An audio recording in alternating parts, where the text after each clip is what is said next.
Praise the Lord. நம் ரட்சகரும் மீட்பருமாக இருக்கிற இயேசு கிறிஸ்துவின் ஜீவனுள்ள நாமத்தில் அவர் பேசின ஒவ்வொரு வார்த்தைகளும் நமக்கு ஜீவனமாக இருக்கும். என் தேவ பிள்ளைகளே, இந்த 11th டே லேன் டேஸை நம்ம தியானித்து கொண்டிருக்கிறோம். இந்த நாளில் மத்திய எழுதின புஸ்தகத்தில் 13ஆம் அதிகாரத்தில் சொல்லுகிறார், நீங்கள் பூமிக்கு உப்பாக இருக்கிறீர்கள். உப்பானது சாரமற்று போனால் எதினால் சாரமாக்கப்படும்? வெளியே கொட்டப்படுவதற்கும் மனுஷரால் மிதிக்கப்படுவதற்குமே ஒழிய வேறொன்றுக்கும் உதவாது என்று சொல்லுகிறார். என் தேவ பிள்ளைகளே,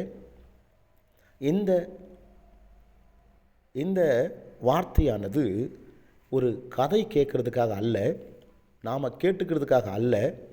இந்த சுவிசேஷ செய்தியானது நம்மை கொண்டு சொல்லுகிறார், நமக்குள் இருக்கிற அவருடைய ஜீவ வார்த்தை கொண்டு சொல்லுகிறார். பிறருக்கு ஆலோசனையாக நம்மளை வைத்திருக்கிறார், பிறருக்கு வாழ்க்கைக்கு நம்ம வழிகாட்டியாக வைத்திருக்கார், நாம் பிறருடைய குடும்பத்துக்கு உப்பாக வைத்திருக்கார். இந்த பிள்ளைகளே, இந்த சுவிசேஷ வார்த்தையானது இன்றைக்கும் நம்மை கொண்டு நிறைவேற்றுகிற வார்த்தையாக இருக்கிறது. அதோடு கூட நீங்கள் உலகத்துக்கு வெளிச்சமாக இருக்கிறீர்கள். மலையின் மேல் இருக்கிற பட்டணம் மறந்திருக்க மாட்டாது. என் தேவ பிள்ளைகளே, அவரே இந்த உலகத்துக்கு ஒளியாகவும் வெளிச்சமாக இருக்கிறார். நம்மை வேறு பிரித்து எடுத்து இந்த உலகத்துக்கு தெளிவான சத்தியத்தை போதிக்கவும் விசுவாசிக்கவும் உண்மையுள்ள தேவனை நம்பி அநேகருக்கு சொல்லக்கூடிய, அநேகருக்கு ஆலோசனை செய்யக்கூடிய தாளந்துகளை நமக்குள்ளே வைத்திருக்கார். அதற்கு தான் உங்களை பார்த்து இந்த உலகத்துக்கு நீங்கள் பூமிக்கு உப்பாகவும் உலகத்துக்கு ஒளியாகவும் இருக்கிறீர்கள் என்று சொல்லுகிறார். என் தேவ பிள்ளைகளே, அநேகருடைய குடும்பங்கள் இருளடைந்து இருக்கிறது. அநேகருடைய குடும்பங்கள் இருளடைந்திருக்கிறது. அந்த குடும்பங்களில் வெளிச்சம் வர வேண்டும் என்றால் நமக்குள்ளே இருக்கிற வெளிச்சம் பிரகாசிக்கப்பட வேண்டும். பிறகு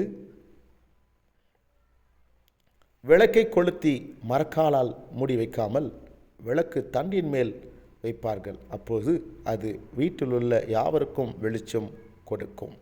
இவ்விதமாய் மனுஷர் உங்கள் நற்கிரியைகளை கண்டு பரலோகத்தில் இருக்கிற உங்கள் பிதாவை மகிமைப்படுத்தும்படி உங்கள் வெளிச்சம் அவர்களுக்கு முன்பாக பிரகாசிக்க கடவுது. என் தேவ பிள்ளைகளே, நமக்குள் இருக்கிற நன்மையான காரியங்கள், நீதியான காரியங்கள், சமாதானமான காரியங்கள் பிறருக்கு பிரயோஜனமாக இருக்க வேண்டும்.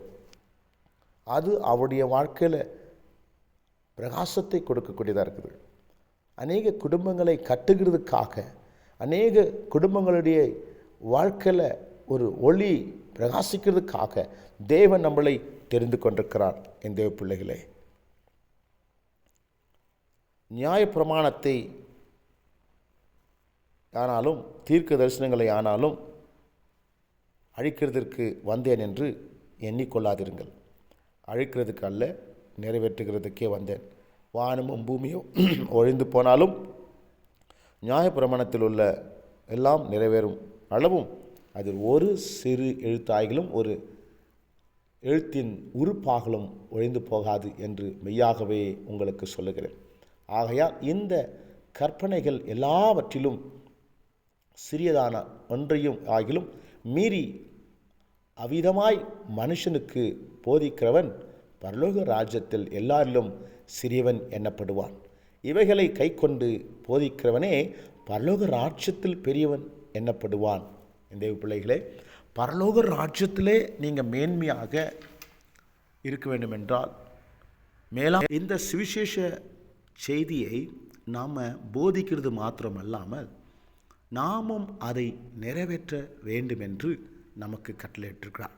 நாம் அதை கடைப்பிடிக்காமல் நாம் போதிக்கிறவர்களாக இருந்தோமானால் பரலோகத்தில் நமக்கு சிறிதான இடம் கிடைக்கும். ஆனால் இதை செயல்படுத்தி நிறைவேற்றுகிற பிள்ளைகளாக நாம் இருந்தோம் சொன்னாக்கா பரலோகத்தில் மேன்மையான இடத்துல கர்த்தர் வைத்திருக்கார். இந்த பிள்ளைகளே, அதனால் கேட்கிற வசனங்களை இன்றைக்கும் நாம் செயல்படுத்துறதுக்காக தேவன் நம்மளை தெரிஞ்சு கொண்டிருக்கிறார், நிறைவேற்றுறதுக்காக நம்மளை தெரிஞ்சு கொண்டிருக்கிறார், நித்தியத்துக்காக நம்மளை உருவாக்கி கொண்டிருக்கிறார். இந்த நாள் கர்த்தர் உங்களை ஆசீர்வதிப்பாராக. God bless you.